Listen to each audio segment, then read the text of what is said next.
चंद घंटों की बारिश ने रीवा को पानी पानी कर दिया।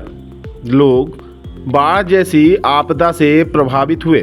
वार्ड क्रमांक 6 के लोग नगर निगम की लापरवाही का शिकार हुए। अपना घर छोड़कर कॉलेज में शरण लेने को मजबूर हुए। झिरिया का पानी लोगों के घरों में घुस गया। झिरिया मोहल्ला और बांस घाट के कई घर प्रभावित हुए हैं। झिरिया का पानी मोहल्लों में भर गया। जल स्तर इतना बढ़ा कि घर के अंदर तक पानी पहुंच गया। घुटनों तक मोहल्लों में पानी भरा रहा। घरों के अंदर के हालात भी कुछ ऐसे ही रहे। घरों में ऐसे में रहना लोगों का मुश्किल हो गया। इन सभी लोगों को पार्षद ने घरों से निकालकर आश्रय स्थल तक पहुंचाया।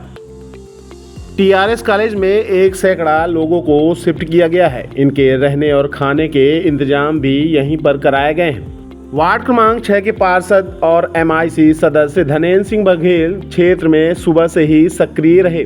वह लोगों को राहत बचाव कार्य में लगे रहे।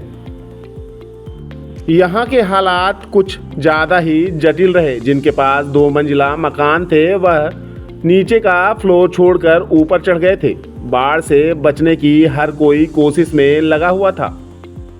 क्षेत्र में बाढ़ जैसे हालात होने की जानकारी जब महापौर को हुई तो उन्होंने भी झिरिया मोहल्ला पहुंचकर मौका मुआयना किया। उचित प्रबंधन के निर्देश नगर निगम के अधिकारियों को दिए। यदि नगर निगम समय पर नालों की सफाई करता और नालों पर किए गए अतिक्रमण को हटाता तो शायद वार्ड क्रमांक 6 के लोगों को यह दिन देखने नहीं पड़ते। मोहल्ले और घरों में पानी भरने से लोगों को भारी नुकसान पहुंचा है। तिनका जोड़कर बनाई गई गृहस्थी एक ही क्षण में बर्बाद हो गई। गृहस्थी का पूरा सामान नष्ट हो गया है। अब दोबारा से इन गरीबों को फिर से अपनी गृहस्थी बसाने के लिए जतन करना पड़ेगा। रीवा में यह सिर्फ वार्ड क्रमांक 6 के हालात नहीं हैं। अधिकांश मोहल्लों में बाढ़ जैसी स्थितियां चंद घंटों की बारिश में ही बन गई। लोगों को बाढ़ जैसी स्थिति से निपटने के लिए भारी परेशानियों का सामना करना पड़ा। इस वार्ड में पानी भरा, कौन सा वार्ड है ये? Ward number 6। हम यहाँ के प्रतिनिधि हैं। मैं सुबह 5:30 बजे से लगातार अपने वार्ड में घूम रहा हूँ और बीच में शहर में भी कई वार्डों में मैं घूमा। रीवा शहर में बाढ़ की स्थिति प्रति घंटे बढ़ रही है।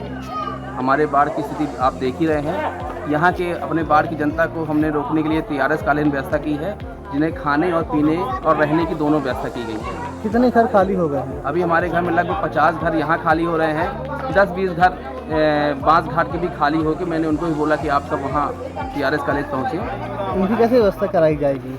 व्यवस्था नगर निगम के द्वारा हमने कराई है। रुकने की व्यवस्था है और खाने की व्यवस्था। क्या नाम है आपका? धनेन्द्र सिंह बघेल, एमआईसी सदस्य, वार्ड नंबर 6 पार्षद।